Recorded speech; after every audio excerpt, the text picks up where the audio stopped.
Parfois, il nous arrive de traverser des déserts. Parfois, il arrive que tout nous paraît sec, fatigant, insignifiant. Alors, on attend une terre promise, une terre où s'installer, où reprendre racine. Le moment du culte, cela peut être pour nous ce temps-là, où on s'arrête pour reprendre du souffle. Ce temps pour changer de perspective. Cette nouvelle perspective nous encourage aujourd'hui à vivre notre terre promise. Et il y a plein d'images pour en parler. Elle peut être comme cette petite graine qui disparaît sous la terre pour germer et devenir un arbre dans lequel les oiseaux peuvent s'abriter. Cette graine, c'est la grâce de Dieu. Tout en étant invisible, elle fait son œuvre en silence, toute discrète. Cette terre promise, cette graine, c'est la grâce sans cesse donnée, sans cesse présente au milieu de nous et en nous. Alors aujourd'hui encore, nous l'annonçons, la grâce et la paix vous sont données de la part de Dieu, notre Père, et de son Fils unique, Jésus-Christ, notre Seigneur. Amen. Et je vous invite à vous lever, si vous le pouvez, pour chanter le cantique 2109, « Viens en cette heure ». 2109. Non. 19.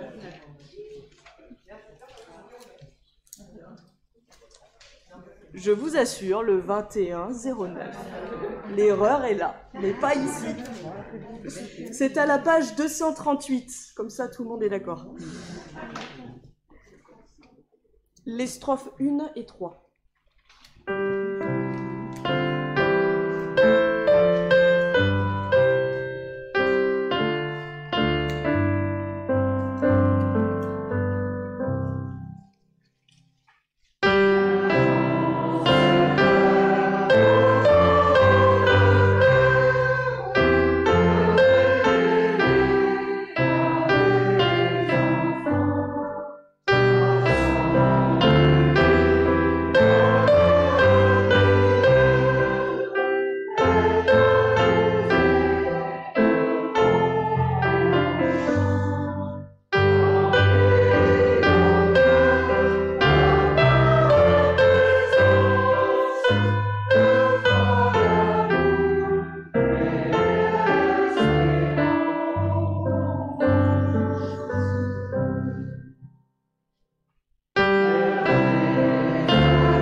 Nous te louons, Seigneur, car nous voyons en toi celui qui donne la vie, qui donne le mouvement et l'être. De toi, oui, Seigneur, nous recevons la vie. Tu n'as pas laissé ton Fils dans les liens de la mort, mais tu l'as fait revenir à la vie. Tu viens, Seigneur, tel un océan, façonner les rivages de notre existence et chaque vague de ton esprit est pour nous flot d'enthousiasme ou calme reflux. Tu nous mets en mouvement, Seigneur. Même quand notre corps est affaibli, avec toi, notre existence s'anime. Plus encore que notre corps, tu habites nos pensées, nos émotions, nos silences et nos paroles. Alors, dans l'immobilité même, il nous est possible de te contempler encore et encore. Par toi, Seigneur, qui est de toute éternité et qui nous connaît, nous pouvons dire « Je suis », sans orgueil ni vanité. Seigneur, oui, loué sois-tu par ton Fils, Jésus-Christ. Amen. Et continuons notre louange avec le psaume 8, à la page 40. Les strophes 1, 2 et 3 du psaume 8, à la page 40.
Je vous en prie.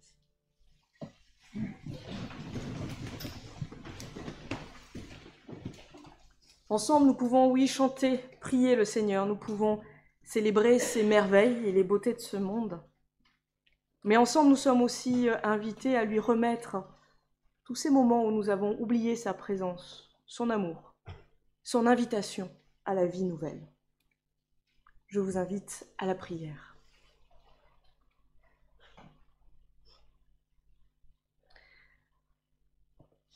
Notre Dieu, notre Père, nous nous présentons devant toi tels que nous sommes, avec nos limites et nos difficultés.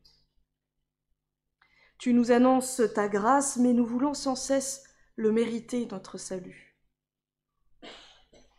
Tu nous accordes ton pardon inconditionnel et nous n'arrivons pas à nous décharger du poids de nos amertumes. Tu nous annonces ton règne, promesse d'une terre nouvelle. Mais nous cherchons sans cesse une terre existante à conquérir.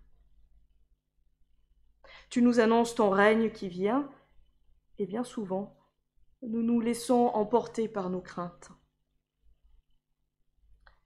Alors, Seigneur, nous te confions chacune de nos limites, de nos désespérances, afin que celles-ci ne restent pas pour nous des gouffres qui nous éloignent de toi, de ton amour et de la vie que tu nous donnes. Amen. Et continuons notre prière en chantant ainsi le psaume 119, à la page 138, les strophes 1 et 2 du psaume 119.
Chers amis, le règne de Dieu, je vous l'ai dit à l'accueil, c'est comme une petite graine invisible sous la terre. Elle pousse. Cette petite graine pousse et inéluctablement, elle deviendra ce grand arbre où les oiseaux peuvent y habiter. Malgré nos limites, contre nos craintes, contre nos désespérances, elle pousse. Cette graine, c'est la grâce de Dieu sans cesse offerte. Cette graine, c'est la promesse de Dieu qu'une nouvelle terre promise advient inéluctablement dans nos cœurs et dans le monde. Amen. Alors, fort de ces paroles d'espérance qui nous relèvent, je vous invite à vous lever vous aussi pour le chanter, cette reconnaissance, avec le 47-19 à la page 750. Tu es là au cœur de nos vies. Le 47-19, les strophes 1 et 2.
Je vous en prie, prenez place. Avant d'ouvrir les Écritures, je vous invite à la prière.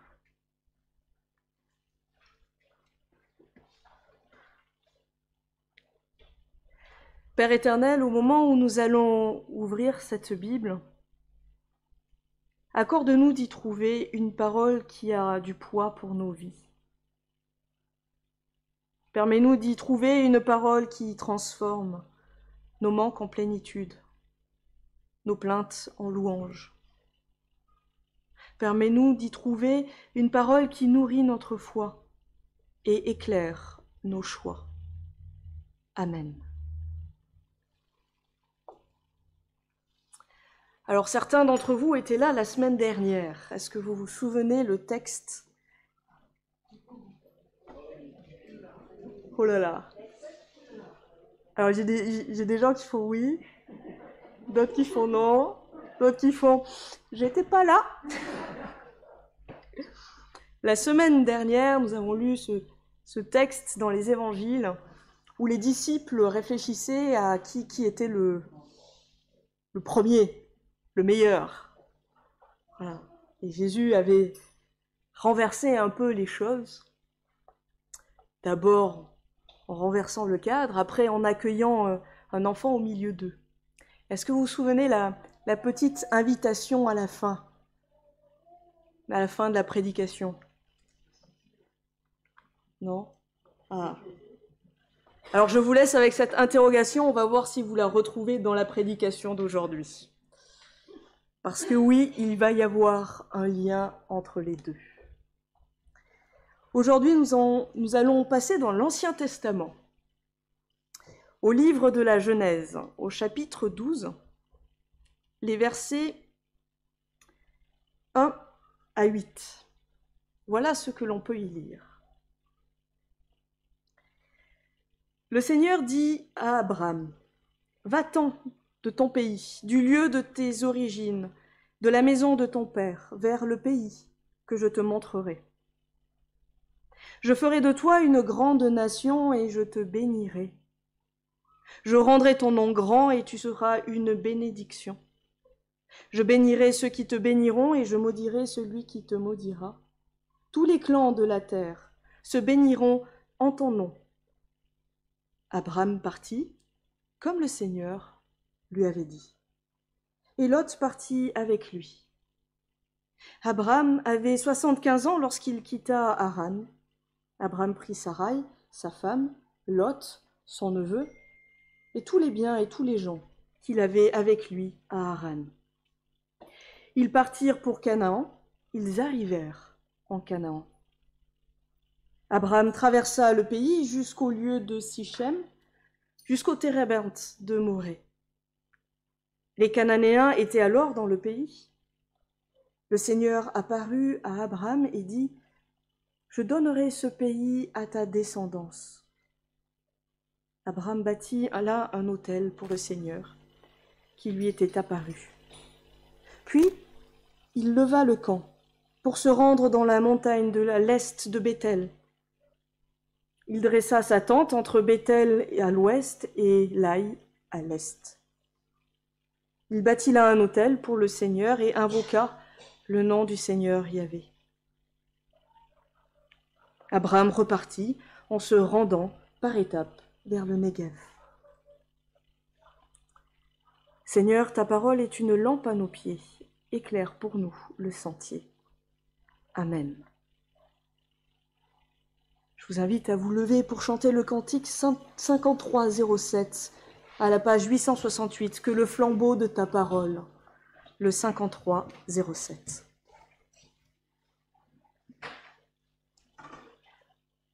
Oui, alors, vous pouvez le chanter en canon, en effet, tout à fait.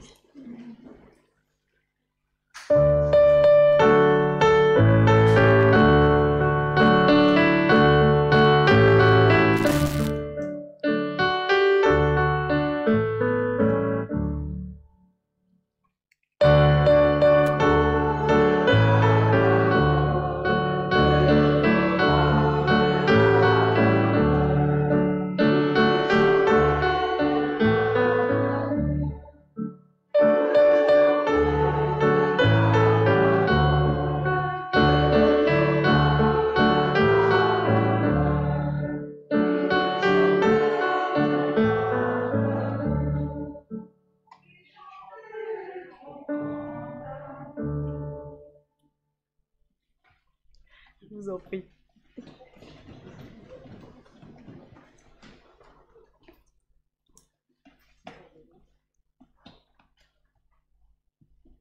Parlons un peu voyage ce matin.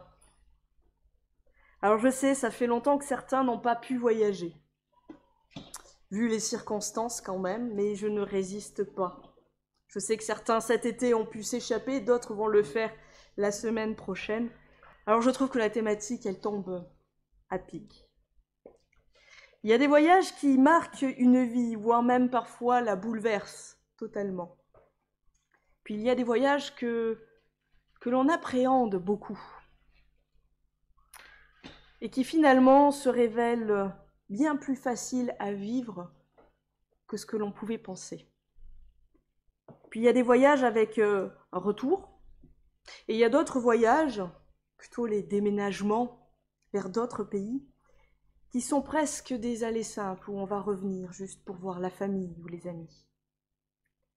Voyages faciles, difficiles, déconcertants ou confortables, chacun et chacune aborde les voyages différemment. Alors imaginez juste un instant ce Abraham installé à Haran, qui avait déjà quitté Our en suivant son père. Lui et Sarai, sa femme, avait déjà quitté le confort des lieux bien connus pour aller à Haran, pour s'y installer, reconstruire une vie là-bas. Et voilà que Dieu lui-même s'adresse à Abraham pour de nouveau l'inviter à quitter ce confort et partir. Partir vers où? Il ne sait pas lui-même. Le récit de ce matin, c'est un texte fondamental dans l'Ancien Testament. Parce qu'il concerne Abraham qui deviendra Abraham. Il est un récit clé dans l'histoire des patriarches, l'histoire des hommes. Parce qu'il porte sur une terre promise, il est un récit clé dans le récit biblique. Parce qu'il porte sur une alliance entre Dieu et son peuple, il est un récit clé théologique. Oui, parce que finalement, quand on regarde avant ce récit, dans le livre de la Genèse, il est possible d'observer un certain petit schéma qui est un peu ennuyeux, pourrions-nous dire. Création du monde par Dieu, le mythe des origines de l'humanité, puis la chute, ce récit où l'Éden devient terre perdue, où Dieu expulse l'humanité. Puis le récit de cette humanité qui peuple une partie du monde, puis ce récit où Dieu décide de faire table rase avec le déluge avant de se repentir. Le récit d'une humanité aspirante à être son propre Dieu à Babel, puis ce récit où Dieu choisit de diversifier les langages, dispersant l'humanité. Voilà que, avec le texte du jour, Dieu semble changer de stratégie, préférant changer de type de lien, de relation avec l'humanité, plutôt que de faire table rase ou de réinitialiser le projet à chaque fois. Dieu adopte la méthode de l'élection pour sauver l'humanité. Et avec la suite du récit, avec le Nouveau Testament, nous pouvons voir qu'il en avait des idées derrière la tête pour en arriver à cette élection ouverte à toutes les nations. Et avec les récits des uns et des autres, encore aujourd'hui, nous pouvons voir qu'il continue à faire route commune avec le monde. Ainsi, cet appel d'Abraham, ce récit de vocation, devient la borne de départ d'un récit d'invitation pour toute l'humanité. Et Dieu ne fait pas que changer de méthode. Il continue à renverser les choses. Il quitte ce mode action-réaction pour prendre l'initiative dans la relation, pour aller le chercher, ce Abraham habitant à Haran, bien loin de la Palestine. Parce que oui, Abraham, lui, il n'avait rien demandé au préalable. Le Seigneur intervient dans sa vie en allant à sa rencontre, et il ne manque pas d'audace, comme bien souvent en formulant l'invitation sous forme d'un ordre. Le Seigneur dit à Abraham, « Va-t'en de ton pays, du lieu de tes origines, de la maison de ton père, vers le pays que je te montrerai. Va-t'en. » Que l'on peut aussi traduire par « va vers toi ». Une formule ancienne peut-être pour inviter au voyage, faisant avec le langage même le lien entre un voyage géographique et un voyage intérieur. Dieu l'invite à un voyage finalement presque initiatique, on pourrait dire. Un voyage vers un pays inconnu, autant géographique que intérieur. Dans l'Antiquité, les voyages étaient périlleux. On ne voyageait pas aussi facilement qu'aujourd'hui, il faut le dire. Partir, même si l'intention était de revenir, signifiait alors quitter. Quitter son lieu de vie, sa famille, ses amis, son entourage, et prendre le risque de ne jamais revenir ou en revenant, de découvrir les choses bouleversées. Et même pour les nomades, habitués à se déplacer, aller sur des chemins ou des terres inconnues, c'est là aussi prendre un risque pour toute la caravane. Imaginez donc à quel point la demande de Dieu ici est lourde de sens. Et à quel point, quand les rédacteurs de l'époque le mettent dans le récit biblique, c'est lourd de sens. Et aujourd'hui aussi encore, même si tout est relatif, je vous l'accorde, partir, voyager, prendre le risque de découvrir de nouvelles terres, de nouvelles perspectives, autant en soi-même que ailleurs, c'est un risque. Parce que même si on sait que cela sera bénédiction pour nous, même si on sait que cela sera bon et bien pour nous, on est toujours plus certain d'une chose. On sait toujours ce que l'on quitte, mais on ne sait pas où l'on va et ce que l'on y trouvera avec certitude. Cela, cet inconnu, oui, ce sentiment, il est normal, c'est tout à fait humain de l'appréhender. Même si l'on sait que cela sera bon et bien pour nous, cette prise de risque de changer, elle n'est pas rassurante. Certains n'ont pas assez d'une vie d'ailleurs pour se décider de se lancer dans ce voyage vers eux-mêmes et vers cette terre promise par Dieu. D'autres, pour se lancer, en se rassurant, font des plans. Plan A, plan B, plan C, des prévisions, des stratégies, des business plans. On ne met pas tous nos œufs dans le même panier, on s'assure de pouvoir revenir au point de départ au cas où, si besoin. Parce qu'on ne sait jamais, parce que la destination, l'arrivée, elle, on ne la connaît pas. Et voilà le mystère et sa peur que notre texte d'aujourd'hui assume pleinement et désamorce même peut-être. Va vers le pays que je te montrerai. Abraham partit, comme le Seigneur lui avait dit. Qu'est-ce qui a pris Abraham? Lui qui entend cet appel, lui qui sans rien dire, en silence, se lève et part. N'avait-il rien à perdre pour y aller comme ça, pour tout quitter ainsi, pour une destination si inconnue? Alors le texte nous précise qu'il avait 75 ans, donc un certain âge. Il habitait à Haran, une ville située au nord de la Palestine. Il était le fils de Téra, il était marié à Sarai. Il était un riche propriétaire, bien que l'on ne connaisse pas son métier. A priori, il avait beaucoup à perdre.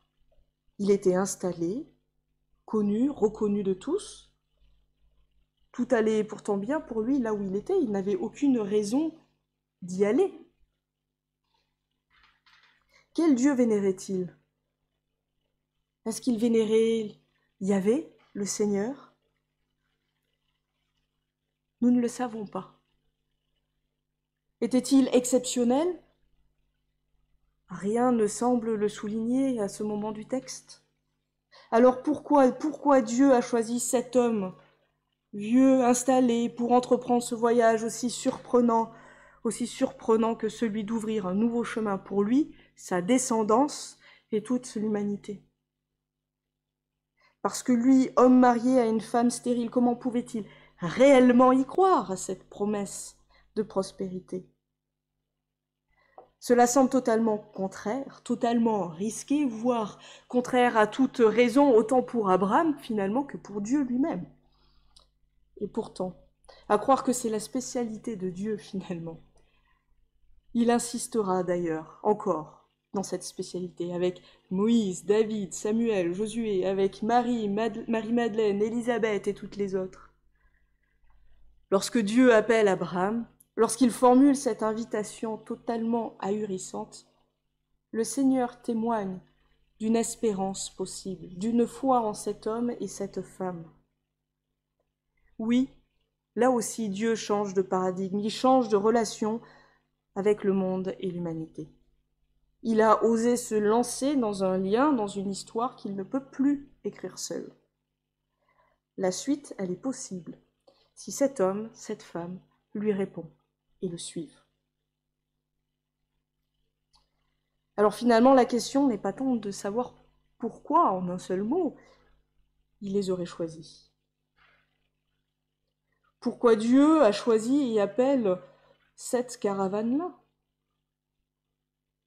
La question, l'enjeu, c'est surtout ces êtres humains vont-ils répondre à l'appel? Et la réponse d'Abraham, elle se fait en silence, sans rien dire. Il part, sans négociation ni débat, sans grande annonce. Il y va. Peut-être même sans hésitation, on pourrait dire. Un acte de confiance en ce Dieu, un acte de foi total. Oui, ce qui est fou, c'est que le récit dans les mots sous-entend alors que Abraham débute sa vie, ou du moins le reste de sa vie, à ce moment-là où il accepte de partir en voyage avec Dieu. Et surtout à partir du moment où cette parole divine s'est fait entendre dans sa vie, avec cette invitation, va vers toi, va vers le pays que je te montrerai. Ce n'est alors pas juste un être humain qui se lance, c'est vraiment, j'insiste, un partenariat de confiance qui s'établit. Au lieu de prévoir des plans A, B et C, au lieu de faire des provisions, le Seigneur promet d'être là, avec Abraham, mais aussi avec tous les êtres humains qui se lanceront par la suite dans cette promesse de terre promise. Il promet d'être là, aux côtés, pendant tout ce voyage, autant intérieur qu'extérieur. Là, où nous aurions tendance à nous dire, au pire, on reviendra. Dieu invite à se dire avec assurance, là-bas est cette terre promise, ce lieu de paix, fait de bénédiction et de rencontres. Parce qu'il déclare « je te le montrerai », Dieu souligne qu'il sera toujours là. Sans doute même encore plus lorsqu'on aura besoin d'un signe, lorsqu'on aura besoin d'être rassuré, de se poser pour se dire que oui, il nous a bien appelés, que oui, il nous accompagne bien vers ce chemin, que oui, il nous a bien annoncé cette terre promise. Dieu ne réserve pas son appel à quelques-uns ou à des profils particuliers. Avec Abraham, vous le voyez, avec Sarai aussi, il n'y a pas d'âge, pas d'obligation d'avoir des enfants, nous souligne le texte aujourd'hui. Les voyages forment la jeunesse, et même à 75 ans, en voilà la preuve, vous voyez. Non, contrairement à travers tous les textes bibliques, contrairement à ce que l'on peut penser, il est possible d'en avoir l'assurance et la confiance même. Cette promesse d'une terre promise intérieure, cette promesse d'un chemin ensemble, Dieu le fait à tout le monde. Et les vocations peuvent être tardives. Après 75 ans, ça n'empêche pas d'en entendre cette parole et cette vocation. Attention à vous, pour nous inviter au voyage vers cette terre promise, qui à la lumière du Christ se transforme en royaume de Dieu. Alors j'aimerais ajouter une dernière remarque sur ce périple entrepris par Abraham. Quand on lit le texte avec une carte sous les yeux, et je vous invite à le faire cet après-midi si vous voulez, on s'aperçoit rapidement qu'Abraham ne s'installe pas dans le pays de Canaan. Il le traverse uniquement. Alors que nous, lecteurs et lectrices, a posteriori, on le sait que géographiquement, cette fameuse terre promise, à ce moment-là, c'est bien le pays de Canaan. On le lit et on l'imagine montant sa tente, la démontant, se déplaçant, puis remontant sa tente et pour la redémonter et repartir. Abraham traversa le pays jusqu'au lieu de Sichem, jusqu'au térébinthe de Morée. Le Seigneur apparut à Abraham et dit « Je donnerai ce pays à ta descendance ». Sichem et Morée, ce sont des lieux de référence pour les Cananéens, non pour les Hébreux. Abraham est bien parti avec confiance, mais le changement intérieur, même pour lui, ne se fait pas en un jour. le vocabulaire, les repères, restent à ce moment-là du récit ceux du lieu et du peuple de départ. Comme s'il lui fallait du temps, oui, beaucoup de temps.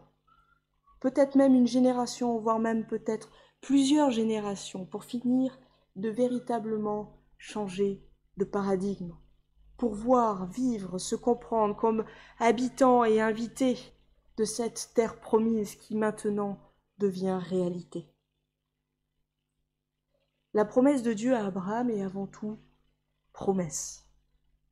Abraham ne verra pas la réalisation de cette promesse, mais sa confiance lui donne l'assurance d'y aller, l'assurance de continuer. Et si ce n'est pas pour lui, ça sera pour les suivants. Et s'il peut avoir des doutes sur ces suivants à venir qu'il ne voit pas arriver, cette même confiance qui le met en mouvement lui donne d'être en paix, assuré que quelque chose se passera parce que, oui, assurément, définitivement, Dieu est là avec lui et Dieu y aura pensé aussi.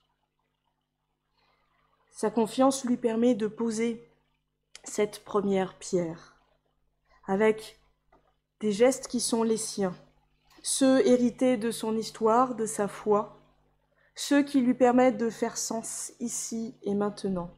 Il construit un autel au lieu où il reçoit cette promesse de Dieu. Il le construit entre Béthel et Haï, littéralement entre la maison de Dieu et la ruine. Abraham invoque, appelle le Seigneur entre un lieu de ruine, de désolation et un lieu divin, littéralement, sur la route à laquelle il est appelé.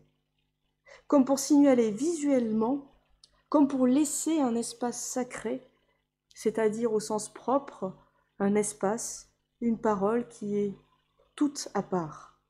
Comme pour laisser visuellement un lieu où d'un seul regard, il peut se remémorer ce choix qu'il a fait ce jour-là, entre être un fataliste ou un homme plein d'espérance.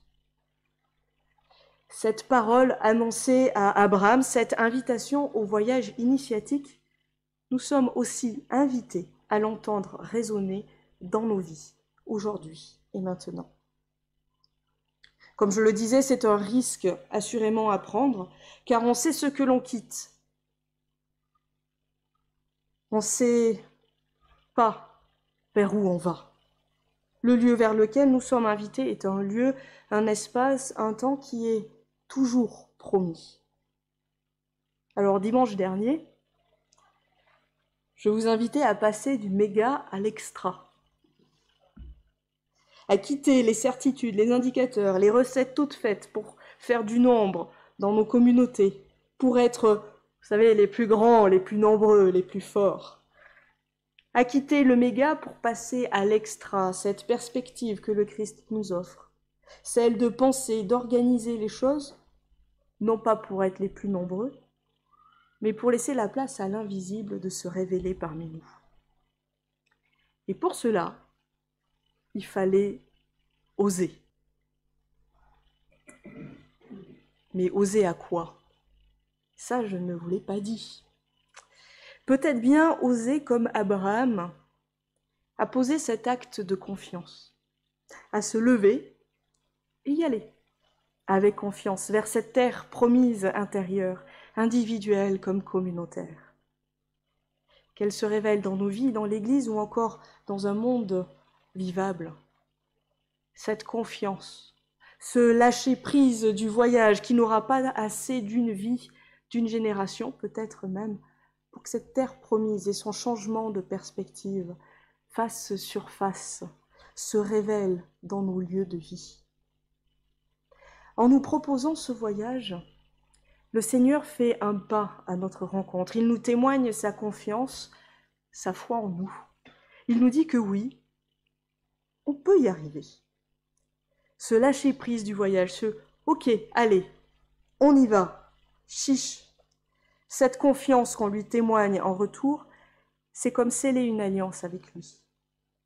Aller en soi-même comme aller vers cette terre promise pour toutes et tous, quand bien même cela nous ferait peur, par cette alliance, nous savons que nous ne sommes pas seuls. Par cette alliance, aussi lorsque nous doutons, nous savons qu'il y en a au moins un qui, lui, croit toujours en nous. C'est Dieu lui-même. Et s'il fallait des gages pour s'engager sur cette route menant à cette terre promise, alors gardons en mémoire cette promesse de Dieu faite à Abraham. Gardons en mémoire tout le récit biblique, l'invitation du Christ. Gardons en mémoire tout ce qui s'est passé dans nos vies jusque-là. Et comme Abraham, si il en était besoin avec nos gestes d'ici et de maintenant, avec notre langage, n'hésitons pas à créer des lieux à part, des lieux où l'on pourra se rappeler cette promesse de Dieu et le choix que l'on a fait. Le culte est un de ces lieux, mais il y en a tellement d'autres. Lors des grands voyages ou des grands projets, le besoin parfois de faire une pause, oui, en effet, se fait ressentir. Alors certains ouvrent les albums photos, les albums souvenirs, ou affichent sur les murs les événements passés pour voir, oui, ce voyage déjà parcouru, se remémorer le récit des actions passées. D'autres vont faire le point sur la raison de leur départ, pour voir si il ou elle est aujourd'hui toujours d'accord avec cette raison, ou si cette raison a changé. D'autres encore vont préparer une grosse étape, la prochaine du voyage, en rassemblant leurs forces. On a tous et toutes nos techniques, et dans le monde, et dans notre Église aussi. Le Seigneur nous invite à prendre la route vers cette terre promise, aujourd'hui devenue royaume de Dieu. Comme les disciples à leur époque, nous sommes invités à quitter les références de ce monde, à suivre le Christ, à passer du méga à l'extra. Parfois au sens propre, parfois au sens figuré, mais oui, à bouleverser nos vies. À partir sur ce chemin inconnu, invité par une parole promettant un royaume toujours à venir. Alors oui, oser passer du méga à l'extra, ça demande de la confiance, et même une confiance aveugle en Dieu. Que cela soit dans nos vies comme dans nos communautés, que cela soit dans nos démarches intérieures, individuelles ou communautaires. Mais le voyage en vaut la chandelle, parce qu'il est source de bénédiction pour nous, mais aussi pour les générations à venir. Alors avec confiance, prenons la route, prenons-la, non vers la ruine, mais vers l'espérance, non vers les certitudes, mais vers le royaume de Dieu, terre promise de bénédiction. Et je vous souhaite, oh sincèrement je vous souhaite, d'être heureux et heureuse comme Abraham, qui a fait tout de même un très beau voyage. Amen.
Et en réponse à cette parole annoncée, je vous invite à vous lever pour confesser notre foi.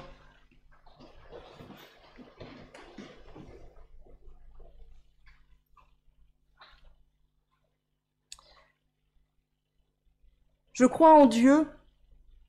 Par sa volonté souveraine, il soutient le monde et le conduit vers une terre promise. Contre tout défaitisme et toute fatalité, qu'entre les aveuglements du progrès, il m'offre une alliance vivante, parce que fidèle.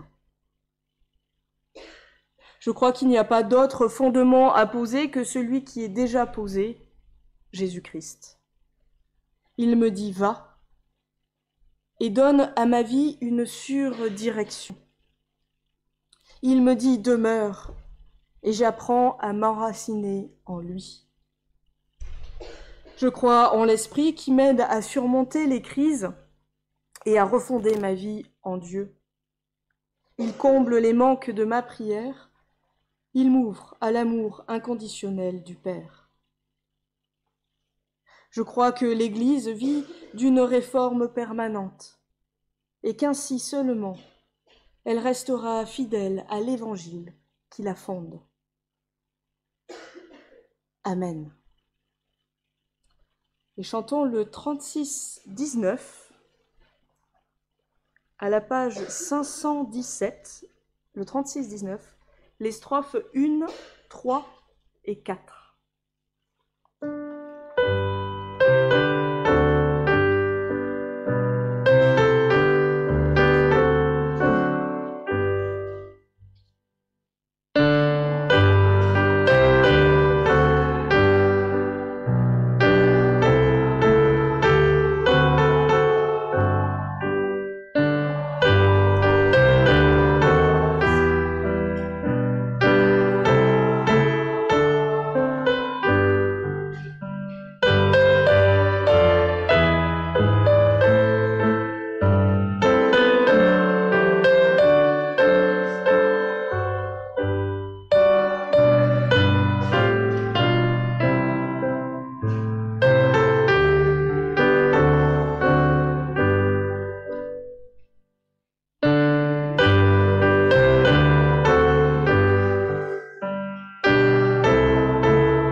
Voici venu le moment de l'offrande. Nous pouvons par nos dons soutenir le service de l'Église, sa mission dans le monde, et cette annonce de cette offre de voyage sans tant d'expérience. Bon bref, vous l'avez compris, cette annonce de voyage qui ne s'arrêtera jamais vers cette terre promise, ce royaume de Dieu. Le Seigneur aime les dons joyeux à leur donner, comme votre cœur vous l'inspire.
inspire-nous jour après jour des gestes d'offrande pour que ceci soit le signe de notre engagement à ton service. Amen.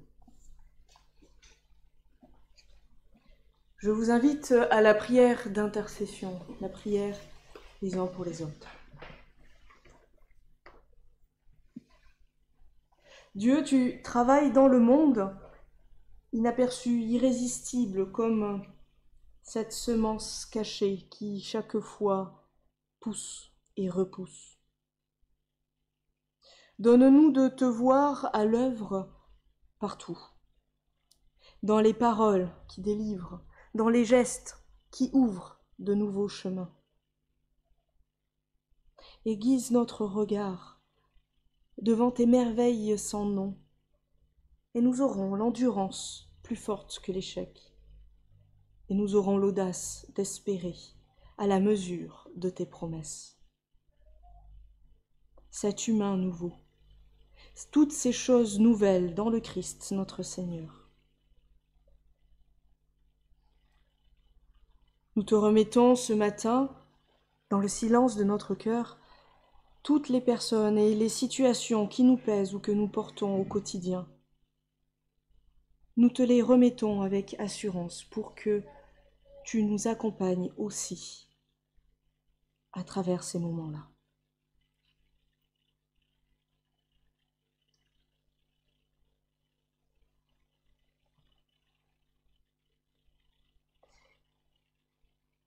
Et parce que oui, Seigneur, les mots parfois nous manquent dans nos prières.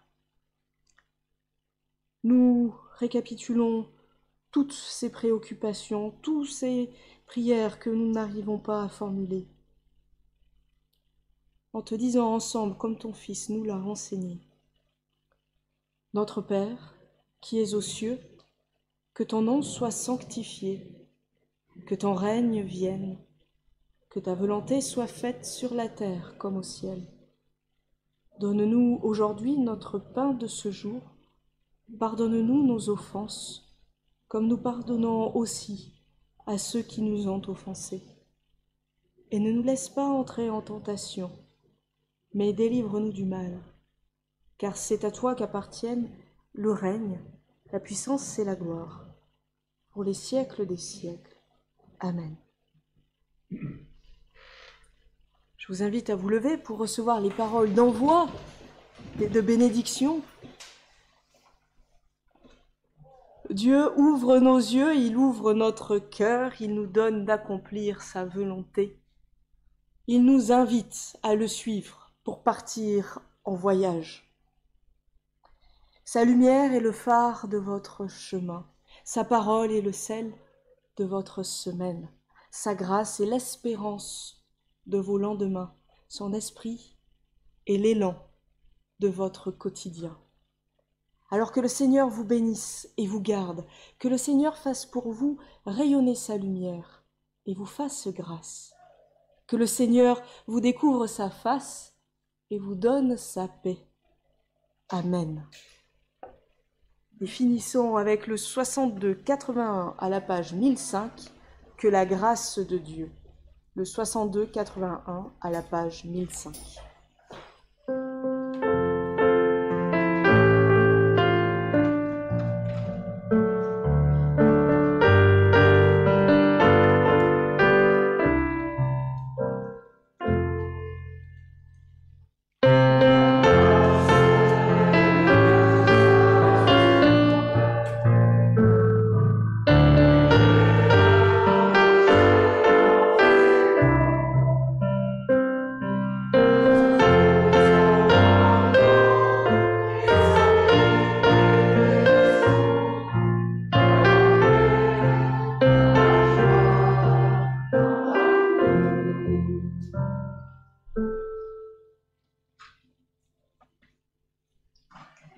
Je vous en prie, prenez place pour savourer encore quelques notes d'Élisabeth.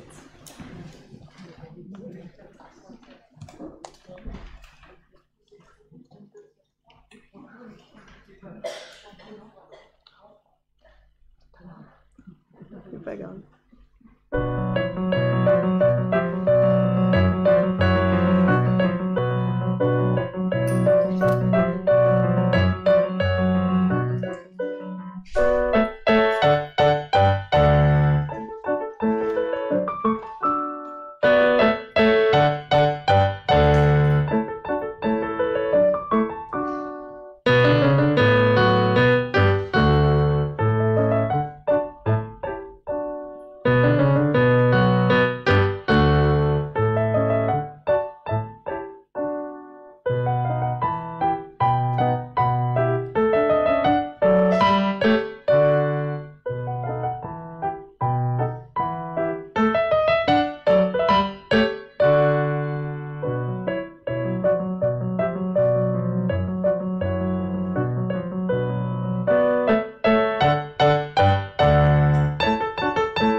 dimanche.